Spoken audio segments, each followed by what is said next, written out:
Danielle Rosanelle with the front line with Joe and Joe. Once again, let us go into the breach. Some common sense coming out of Danielle Smith. She says she stands with Saskatchewan against Ottawa. She's for affordable electricity and wants a realistic net zero transition. She says the 2035 net zero goal is unrealistic.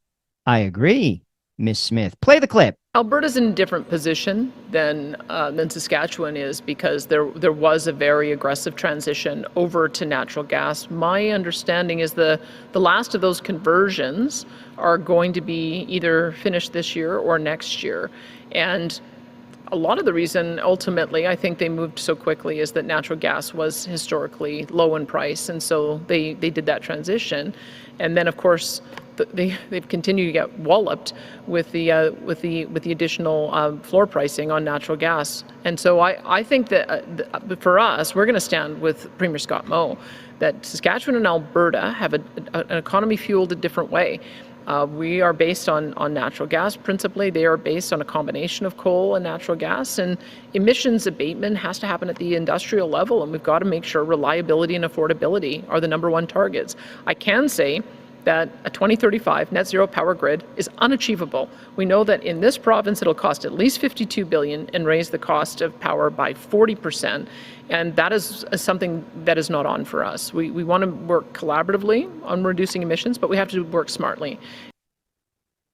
Couple comments. Everyone knows that the 2035 net zero emissions goal isn't realistic. Everyone knows it. You either care about people and you support a gradual transition, or you don't. I'm all for clean energy. Why not? But we're not ready for it. We don't have the grids. And we shouldn't crush the average person because people are more important than an ideology. But Trudeau and the Liberals don't believe that. They throw out rhetoric. They say they're for the middle class. They're creating jobs. We're going to give you a rebate. Ultimately, they're crushing you, and the proof is in the pudding.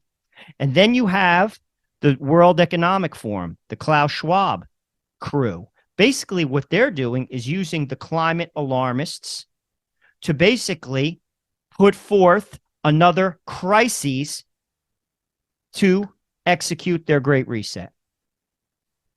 You either take the Danielle Smith route, care about people, slow transition, or you embrace the globalists, or you embrace the Klaus Schwab folk who don't care about people.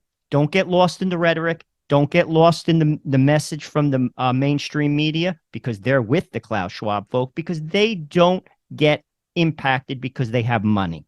If you don't have money, you can't stand with them. And if you're getting lost in the rhetoric, I beg you to open your eyes.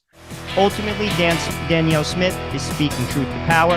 She's throwing out a little bit of common sense. People should listen to her on this one.